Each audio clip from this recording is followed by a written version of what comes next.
지켜주시네. 놀라지 마라, 겁내지 마라. 주님 나를 지켜주시네.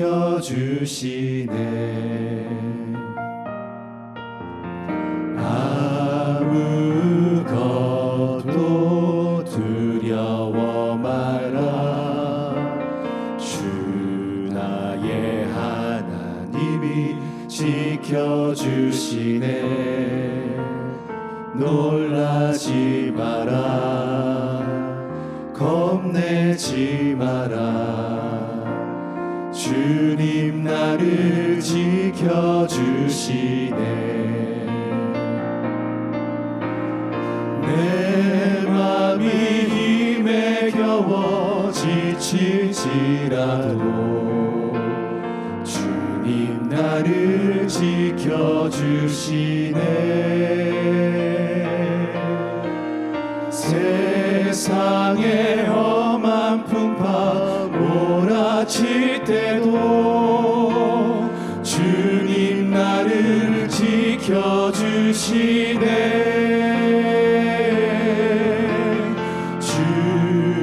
주님은 나의 산성, 주님은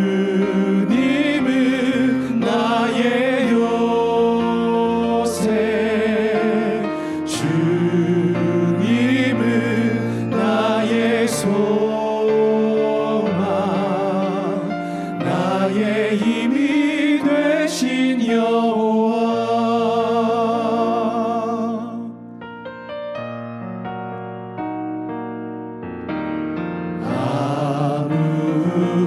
아무것도 두려워 말라.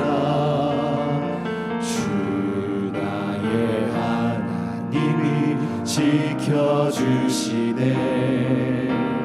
놀라지 마라, 겁내지 마라.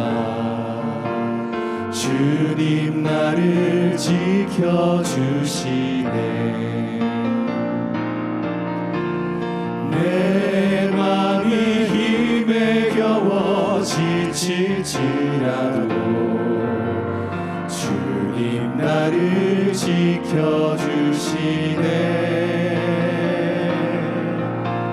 세상의 험한 풍파 몰아칠 때도 주님 나를 지켜주시네.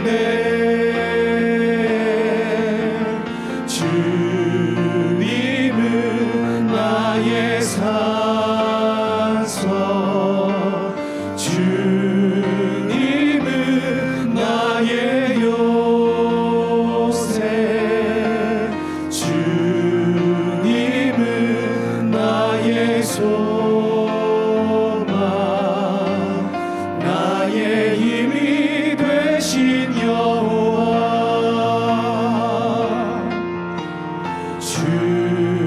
주님은 나의 산성, 주님은 나의 요새, 주님은 나의 소망,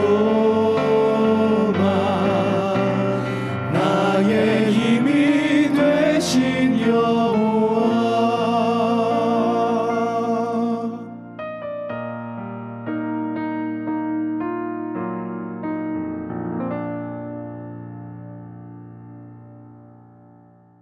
여호와여, 주의 말씀대로 주의 종을 선대하셨나이다. 내가 주의 계명들을 믿었사오니 좋은 명철과 지식을 내게 가르치소서. 고난당하기 전에는 내가 그릇 행하였더니 이제는 주의 말씀을 지키나이다. 주는 선하사 선을 행하시오니 주의 율례들로 나를 가르치소서. 교만한 자들이 거짓을 지어 나를 치려 하였사오나 나는 전심으로 주의 법도들을 지키리이다. 그들의 마음은 살쪄서 기름덩이 같으나 나는 주의 법을 즐거워하나이다. 고난당한 것이 내게 유익이라. 이로 말미암아 내가 주의 율례들을 배우게 되었나이다. 사랑하는 청주 상단교회 성도 여러분, 안녕하십니까? 코로나19로 인해서 모든 것이 힘들고 어려운 때에 이렇게 온라인 새벽 기도로 여러분을 만나게 되어서 참 기쁩니다. 저는 서울의 새로운 교회를 담임하고 있는 한옥 목사입니다. 이 은혜로운 첫 번째 시간에 여러분과 나누고자 하는 주제 말씀은 고통을 낭비하지 말라입니다. 시편 119편 65절부터 71절 말씀을 우리가 본문으로 보겠는데요.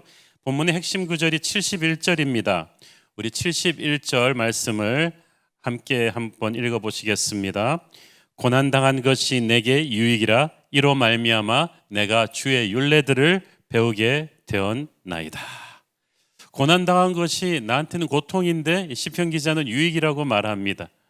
그로 말미암아 배우게 되는 주의 율례들, 말씀에 새로운 감동이 있다는 뜻이죠. 고난은 내용물은 좋은데 포장이 아주 나쁜 선물과도 같습니다. 그래서 우리가 믿음을 가지고 인내심을 가지고 이 고난이라는 포장을 하나씩 벗겨갈수록 하나님의 귀한 계획을 발견하게 됩니다. 고난 속에서 많은 사람들이 생각하는 것은 어떻게 하면 이 고난을 빨리 빠져나갈까입니다. 그런데 고난을 그냥 빨리 빠져나가기만 하는 것은 고난을 허락하신 하나님의 뜻과 어긋나는 것입니다. 모든 고난에는 하나님이 그 고난을 통해서만 가르쳐 주실 수 있는 아름다운 영적 레슨이 있습니다. 그 영적인 레슨을 배우지 못하고 고난을 통과한다면 그거는 그냥 생고생하시는 거예요.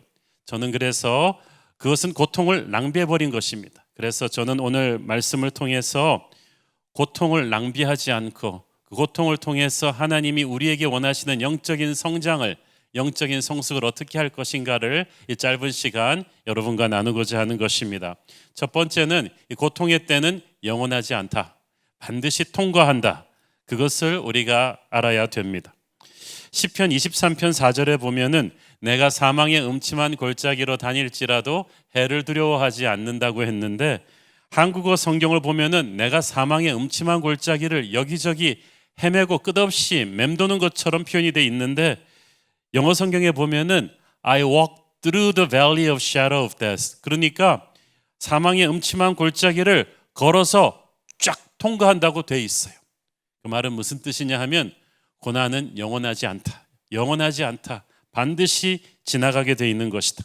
하나님의 때가 되면 반드시 고난이라는 터널의 끝이 있다는 것을 우리가 믿는 것입니다. 근데 마귀는 이 고통의 시간이 끝이 나지 않을 것이라는 절망감을 끊임없이 우리에게 심어줍니다. 그러나 우리는 결코 마귀에게 속아서는 안 됩니다. 우리는 반드시 사망의 음침한 골짜기를 살아서 통과할 것이다. 하나님의 때가 되면 반드시 통과할 것이라는 사실을 믿어야만 합니다. 또 한 가지는 그래서 이 고난을 지나가는데 고난 가운데서 포기하지 않는 거예요. 사실 단시간의 고통은 견딜 수 있습니다. 근데 고난이 이렇게 좀 장기간에 걸쳐서 계속되면 몸과 마음이 탈진됩니다. 처음에는 열심히 기도도 하고 그러면서 버텼는데 이게 막 더 이상 버티기가 힘들 때가 있어요. 그러나 여러분은 결코 주저앉아서는 안 됩니다. 시편 119편을 쭉 읽어보면 시편 이 기자가 끊임없는 고난 가운데 넘어지고 또 넘어지면서도 결코 포기하지 않고 오뚜기처럼 다시 일어나는 것을 볼 수가 있습니다. 하나님께서 그를 붙들고 계셨기 때문입니다. 성경에서 신앙인의 중요한 자질 중에 하나는 굳게 서서 버티는 것입니다. 바울이나 베드로 같은 영적인 지도자들이 보내는 목회 서신에 보면은 꼭 빼놓지 않고 하는 말이 있어요. 굳건하게 서라, 강건하게 서라, 굳게 버텨라는 거예요. 특히 유명한 교회, 재주 많고 똑똑한 사람들이 많은 교회일수록 그 말을 더 자주 더 강하게 했습니다. 재주 많고 똑똑한 사람들이 인내심이 없고 역경을 이기지 못해서 도망가 버리는 경우가 많았기 때문일 것입니다. 그러나 신약 성경에서 영적인 성숙과 역경을 버텨내는 능력이 같이 가는 말입니다. 조금만 힘들면 도망가 버리는 그런 영성으로는 우리는 하나님의 일을 감당할 수가 없습니다. 사랑하는 성도 여러분, 여러분의 인생의 한계에 이르는 시점, 더 이상 못 버티겠다 하는 그 시점이 하나님께서 시작하시는 그런 시점이 될 것입니다. 제가 오래전에 좀 몸짱이 돼 보려고 동네 헬스클럽에서 좀 회원권 끊고 운동해 본 적이 있습니다.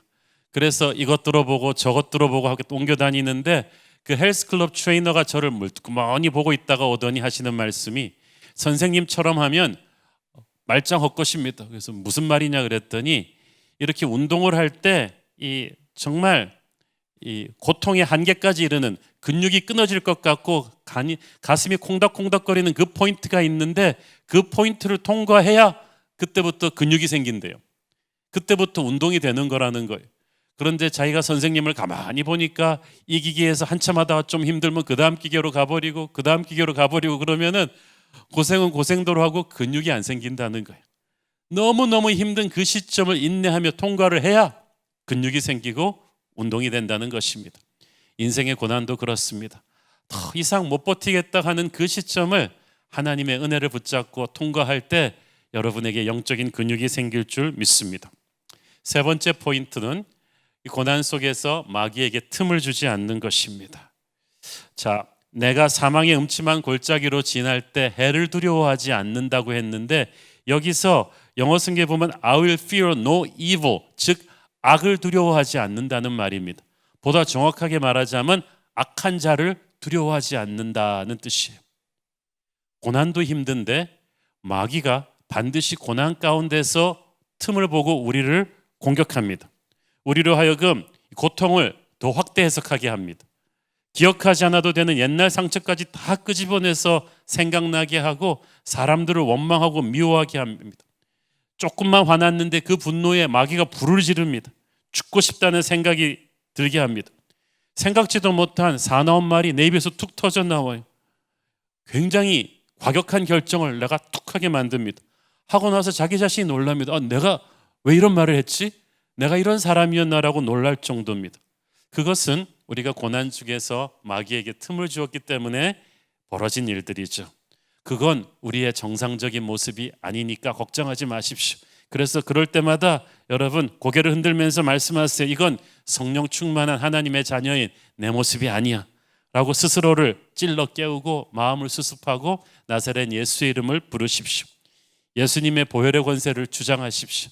그러면 여러분의 고난을 틈타서 여러분을 더욱 무너뜨리려 하는 마귀가 물러갈 것입니다.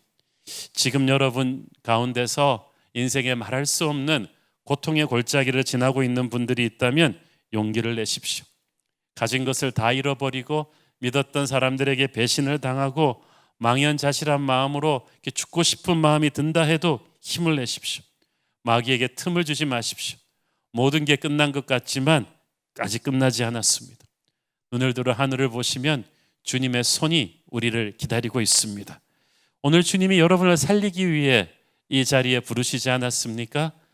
다 포기하고 싶은 이때에 여러분은 주님의 이름으로 다시 일어서기를 축원합니다. 자, 고통을 아까 낭비하지 말라고 말씀드리면서 고통 속에는 하나님이 담아주신 고통을 통해서만 배울 수 있는 영적인 레슨이 있다고 했죠. 그래서 이 고난을 변장된 축복이라고들 합니다. 자, 이 고통 속에 담겨진 축복을 뺄셈과 덧셈으로 생각해 보겠습니다. 하나님께서 이 고난을 통해서 우리 인생에 좀 빼고자 하시는 게 있어요. 평소에는 그걸 뺄 수가 없었는데 하나님이 빼고자 하시는 게 있어요. 이 시편 119편 67절 말씀을 보면 고난 당하기 전에는 내가 그릇 행하였더니 이제는 주의 말씀을 지키나이다 라고 되어 있어요. 고난 당하기 전에는 내가 그릇 행하였더니, 그러니까 고난 당하기 전에는 내가 잘못 살았었다는 거예요. 그리고도 내가 잘못 살고 있는 줄 몰랐다는 뜻입니다. 그런데 고난을 당하면서 이걸 깨달아요. 근데 많은 사람들이 여기까지 오기가 쉽지 않습니다. 고난을 당하면서 자기의 잘못을 인정하지 않아요. 항상 남한테 책임 전가합니다. 내 부모님 때문에 이렇게 된 거다. 상황 때문에 이렇게 된 거다. 나는 억울하다. 나는 정말 아무 잘못한 게 없는데 억울하게 고난을 당하는 것이다. 이것은 고난을 100% 낭비하는 거예요. 어떤 미국 목사님 성도가 있었는데 이 성도가 이혼을 5번을 했어요. 5번 이혼하고 나서 한다는 말이 그래서 자기 아내의 성격이 나빠서 이혼했다는 거예요. 첫 번째 와이프와는 그렇게 이혼했다고 치고 두 번째 와이프와는 왜 이혼하셨습니까? 그 여자도 성격이 나빠서, 세 번째 와이프도 성격이 나빠서, 네 번째, 다섯 번째 와이프도 다 성격이 나빠서 이혼했다는 거예요. 그러니까 목사님이 말해줬다고 합니다. 야, 5분의 와이프가 다 성격이 나빴다면 선생님 생각을 해보세요. 확률상 이거는 아내분들의 문제가 아니라 선생님 성격의 문제가 아니겠습니까? 여러분의 인생에 비슷한 패턴의 고난이 계속 반복된다. 그것은 고통의 원인이 자기 자신에게 있는 거예요. 시편 기자는 그래서 고통의 원인을 다른 사람에게 찾지 않고 자기 자신 안에서 찾았습니다. 고난 가운데서 우리가 회개가 필요해요. 우리가 잘못 살아온 것들이 있어요. 그것을 성령께서 고난을 통해서 알려주실 때 우리가 그걸 깨닫고 하나씩 하나씩 드러내야만 합니다. 하나님께서는 내가 형통했을 때 가르칠 수 없었던 교훈을 고난 속에서 가르쳐 주시거든요. 수십 년간 담배를 못 끊던 분이 폐암 걸리고 나서야 담배 끊은 분을 저는 알고 있습니다. 우리의 자존심이 너무 세요. 애지간한 충격 가지고는 변하지를 않아요. 욱하는 성격, 남의 말 함부로 하는 습관, 자기밖에 모르는 이기적인 교만, 이런 것들을 하나님께서 고난 속에서 빼주십니다. 그 뺄셈의 손길이 올 때 우리가 감사히 받게 되기를 축원합니다. 또한 하나님께서는 고통을 통해서 또 덧셈을 하십니다. 하나님께서 새로운 역량을, 새로운 것을, 지혜를 우리에게 고난을 통해서 얹어주시는 때가 있어요. 우리가 고통이 나쁜 거라고 생각해서 우리 아이들한테서는 자꾸 고생을 안 시키려고 해요. 그러나 그건 잘못된 생각입니다. 때로는 고통이 아이들에게 축복의 계기로 작용하기도 합니다. 저는 오래전에 20년간 서울 강남에서 아주 성공적인 학원을 운영했던 학원장의 이야기를 들은 적이 있습니다. 학생들의 대학 입시 성적이 거의 중학교 2학년 때 그 모의고사 성적이 그대로 간대요. 그런데 예외적으로 고등학교 때 가서 성적이 확 점프하는 애들이 있다는 거예요. 공통점, 중2에서 고3 사이에 집안에서 큰 폭풍이 휘몰아친 아이들이라는 것입니다. 그것도 좋은 변화가 아닙니다. 부모 중 누군가가 사망했거나 병석에 누웠거나 실직했거나 사업이 부도난 경우입니다. 한마디로 집안이 온통 흔들릴 정도로 환경이 악화된 학생들인데, 그 학생들이 오히려 고통 때문에 성적이 떨어진 게 아니라 갑자기 아이들이 헝그리 정신, 파이팅 정신, 절박감이 갑자기 일어나가지고 평소보다 훨씬 성적이 점프한다는 거예요. 그 고통이 인간을 무너뜨리기도 하지만 그 고통을 타개할 잠재력이 또 폭발하는 것이 고난이기도 합니다. 하나님께서 고난을 통해서 우리가 평소에 익숙해서 깨버리지 못하고 있던 매너리즘, 옛날의 습관들을 버리고 폭발적인 새로운 지혜를 얻게끔 하시는 놀라운 축복을 주시기도 합니다. 패러다임 전환이 완전히 고난을 통해서 되는 거거든요. 그래서 고난의 시간은 특별한 과외 수업 시간입니다. 우리는 하나님의 지혜를 물어야만 합니다. 또 하나님께서 현재의 고통을 극복할 수 있는 새로운 지혜를 주시기도 하지만 앞으로 올 더 큰 재앙을 막는 예방주사가 되기도 하세요. 여러분, 감기 백신 주사가 그렇지 않아요? 소량의 감기를 미리 걸리게 해서 장차 올 큰 감기로부터 면역을 길러주는 거죠. 사업 초창기에 돈 문제로 어려움을 겪어본 사람은 나중에 사업이 커져도 돈을 아주 신중하게 다룹니다. 작은 고통으로 예방주사를 맞으면 나중에 큰 재앙을 견뎌낼 수 있는 힘이 생기죠. 여러분, 속삭이는 소리에 주목하면 나중에 비명소리를 듣지 않아도 된다는 말이 있습니다.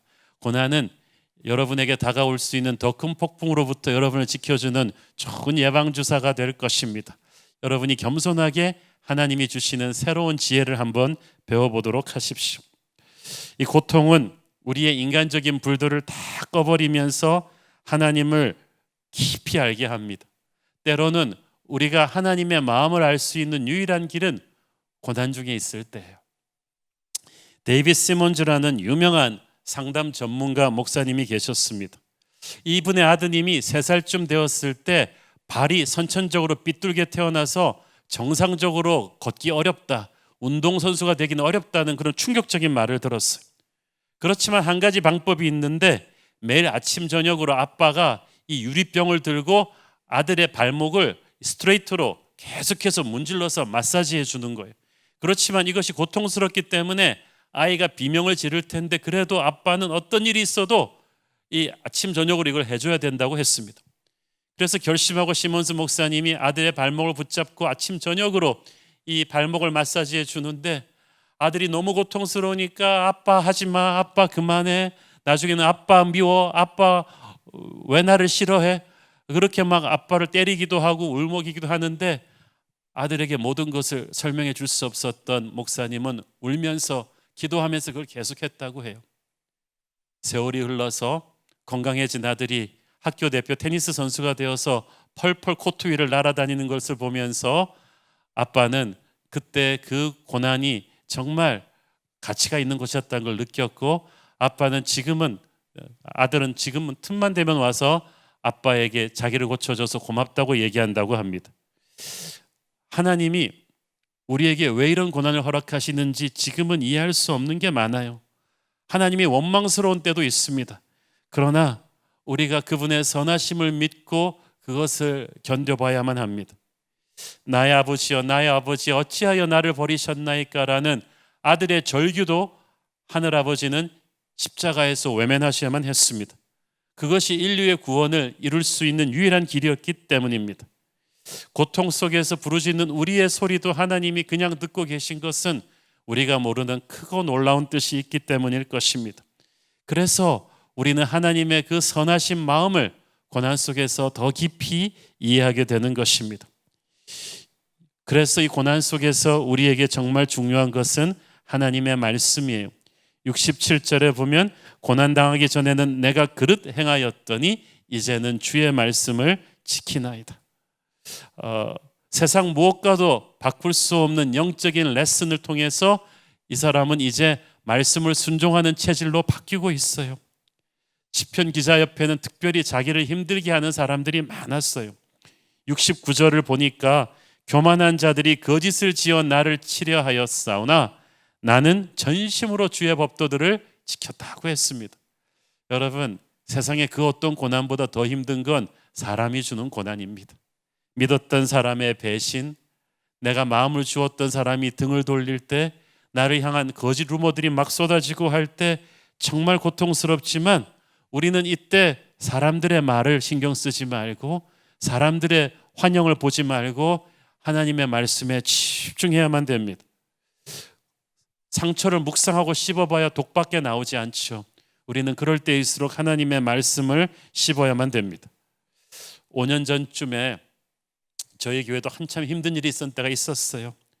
몇몇 재직들이 저를 향한 온갖 비난을 퍼뜨리고다가 무리를 지어 교회를 떠났습니다. 그러나 저는 일체 자기 변명이나 대꾸 없이 그때 날마다 기도를 하면서 하나님 앞에 엎드리면서 시편 성경 말씀을 또 바울의 목회 서신을 읽고 또 읽었던 기억이 납니다. 저를 향한 억울한 비판들을 생각하면 할수록 맞받아 쳐주고 싶은 마음이 굴뚝 같았지만 그럴수록 제 마음은 사나워지고 아무 상황에 도움이 되지 않았어요. 오직 선하신 하나님께 맡기고 저는 그것을 생각하지 않고 하나님의 말씀을 묵상하고 또 묵상했더니 어느 순간 그 모든 비판들이 뒤로 정리가 되어 있었어요. 하나님은 그렇게 선하신 분이십니다. 한국말 잘하는 외국분이 그런 얘기를 하는 걸 들었어요. 한국말이 굉장히 긍정적이래요. 예를 들어서 욕을 먹는다, 한 꼴 먹었다, 한 방 먹었다. 영어에는 절대 그런 표현이 없어요. 욕 듣고 한 꼴 읽고 한 방 맞았다는 건 안 좋은 일인데 한국 사람은 그걸 다 먹었다로 표현해 버리는 거죠. 욕 많이 먹으면 오래 산다는 말도 비슷한 것인데 사람들의 비판도 배신도 고통도 우리가 다 먹어버리면 돼요. 그 인간이 준 상처들을 다 내 영혼 안에서 소화시켜버리는 힘은 바로 하나님의 말씀이고 성령의 기름 부으심입니다. 이 힘든 시국에 날마다 말씀을 가까이 하는 여러분에게 모든 세상이 준 상처가 녹여져 버리는 그런 역사가 있게 되기를 축원합니다. 마지막으로 고난은 우리에게 진짜 기도를 가르쳐 줍니다.